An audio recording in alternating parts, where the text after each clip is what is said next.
It's my unboxing, and I'll cry if I want to. Nerd alert! Nerd alert! Welcome to DSLR Nerd. I'm your host, Damien, and today we're going to review the Kamerar slider Dolly SD-1 that I got in the mail today. I'm going on vacation next week, so hopefully I'm going to take this with me and try to do a few test shots with it. I think I'm going to take it with me. I'm not sure yet. We'll see how much baby stuff we'd have to pack in our truck before I start taking camera gear. But hopefully I'm going to be able to take this along. So anyway, let's do a quick unboxing of this. So got a little bit of a styrofoam protector there. Out comes two of the wheels here. Let's see what else comes out. This would be the main slider right here. Got a little protector on it on this end. Guess that was the same protector it had on the other end. And this is a friction slider. It's not a ball bearing slider, so that's the reason why this little guy was only 129 bucks. And I think it's 28 inches or 26 inches. So it's not a very big slider, but I really like the price, and I really like the fact that it's got these skateboard wheels attached to one side of it. I like that sort of dolly ability of it. Set that there. And we've got wheels, and then we have a little bag full of parts and an Allen wrench.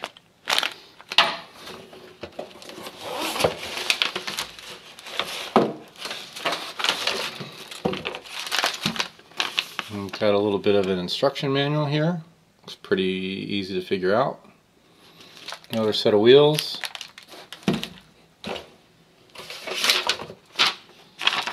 Receipt. Free shipping, 129 bucks. And that would be it. So I'm sure that wasn't the most exciting unboxing you've ever seen, but it's my unboxing, and I'll cry if I want to. Let's get these little parts out here. Let's get the plastic off of these wheels.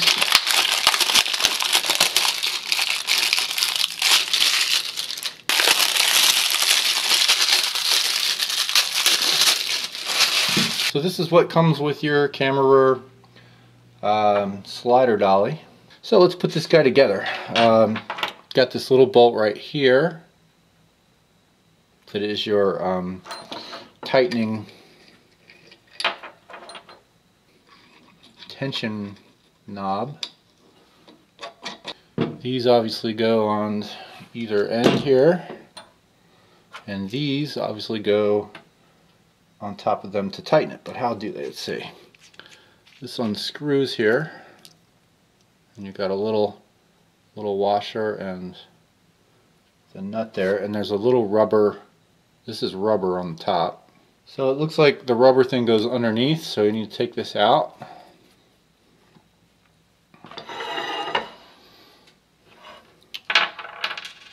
And this goes down through the top. It's kind of cool. You can mount the wheels at the ends like this, and then there's also holes to mount the two wheels a little closer to each other like that. A little tight getting those in here. Glad this came with this Allen wrench, because I'm using it right away. Let's see, get my hands in the way.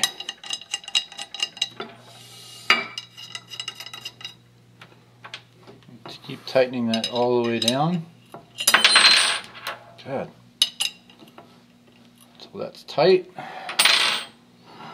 And then underneath of that we'll put our rubber washer.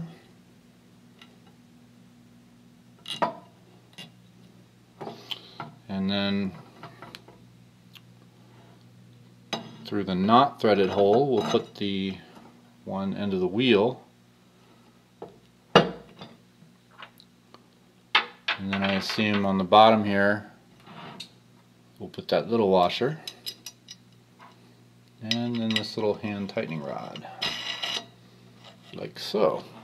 One thing this doesn't have that I've seen some other roller bearing dollies have is marks on what degrees You know, that being 90 and this being 45. There's no marks on the bottom here to tell you, or on the top to tell you what degree this thing is. You kind of have to eye it. So I wish they would have done like some little notches that kind of rested these at different angles. So, but I'm not really complaining for the money, but some other manufacturers of these roller bearing dollies do that. Alright, take this off our little rubber washer, put this through the top.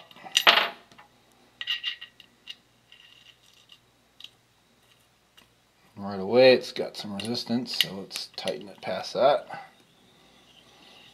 guess that just means it's better. Give that a little bit of a tightening without too much of an over tightening. Push this little rubber guy up there. Some wheels. So we'll get these wheels on. Next, let's not put the wheels on upside down. Washer and tightener.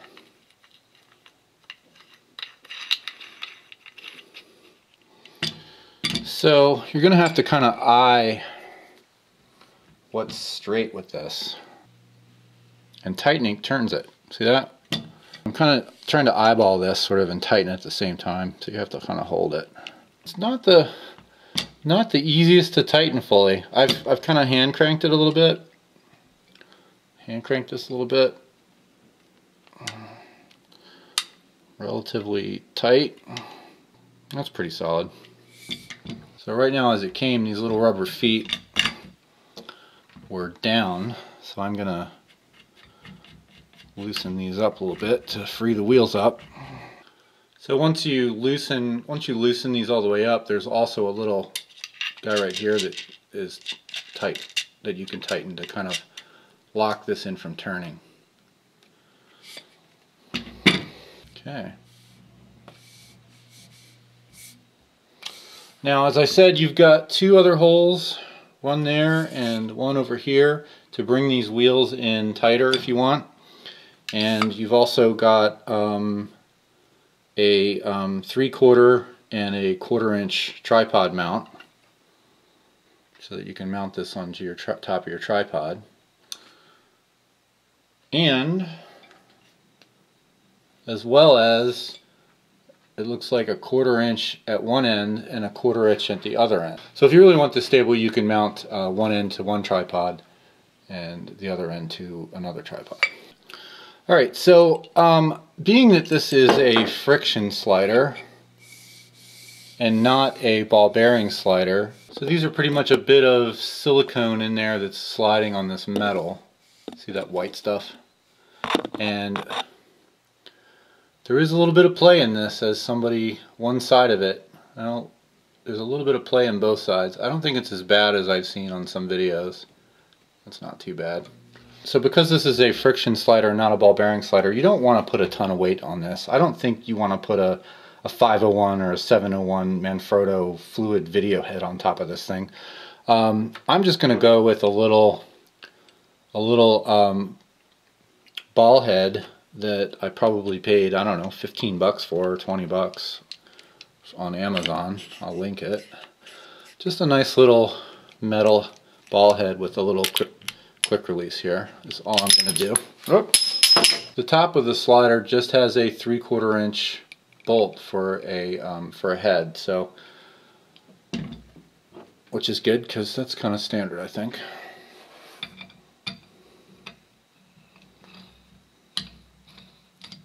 Make sure that the ball head you put on has the ability to pull out and turn the nut to tighten the ball head, or else you're going to run into an issue of it hitting the plate. So I'm just going to put a basic little ball head on here. I never see anybody using a slider and then tilting a tilt and pan fluid head. I always see them sliding it in and rolling it in the same position. So I really don't see the reason for anything more than a ball head. 5D Mark III on here. I have not seen anybody leave their strap on their camera when they're doing this. So I gotta figure out what to do with this.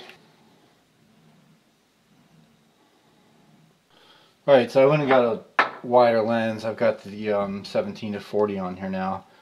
And this is pretty sturdy even with the camera leaned over pretty far like this. I got to get rid of the strap. I don't really like taking my strap off. I guess if I do this kind of work with the dolly and the slider, I'm going to have to pick up a strap that's got a removable little clip here to detach it from the camera because it's too hard to take this strap on and off, and I use the strap all the time. I brought Rudolph here to help out with the video. Wow. Now that I've moved from the 50mm to this heavier 17 to 40L, the smoothness of this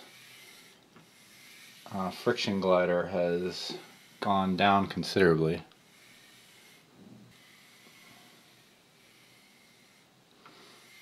It works still. I mean, remember, to get into ball bearing sliders, you're talking about 400 and up. So for 129, I think this is a nice starter slider, but I'm feeling the weight.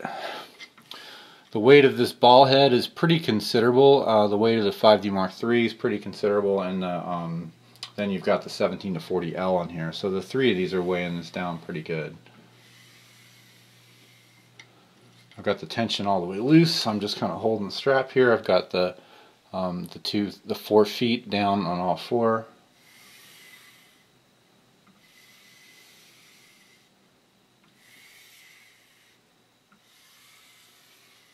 Still is workable.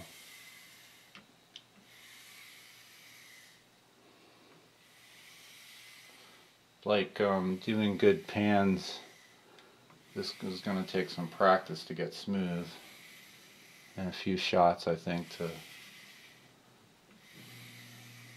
Sometimes you want to do it fast so it goes better, and then slow it down a bit in post. Yeah, I will be getting a ball bearing slider at some point in my life, but I wanted to start with this. That's really tight. It's tighter than I thought it was going to be.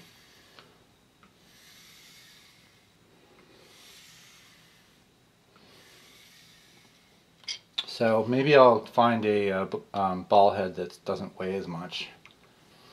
I don't know. I might have to get a 24. I've got a 24 prime.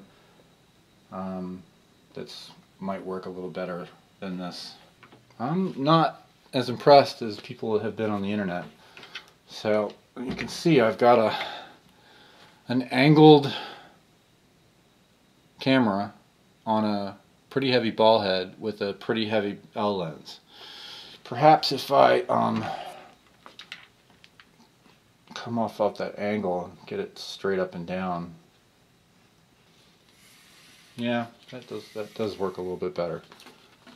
That way it gets the friction on both lenses a little bit. That way you get the friction distributed a little more evenly when the weight's distributed a little more evenly. Alright, so I'll lock this in the center here. Tilt this down a bit.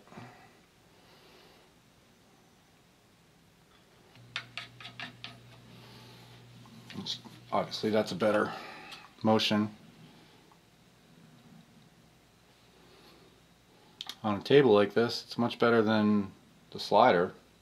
It almost feels like I'm working a ball bearing. It's much better. You know, why use a slider when you're on a table like this? I'll just leave the slider locked in the center and use the wheels. Now of course on top of a tripod, when you've got to do a proper slide from out from a near object to get that sense of sliding, I'm not going to be able to do this. I'll have to be activating the slider itself.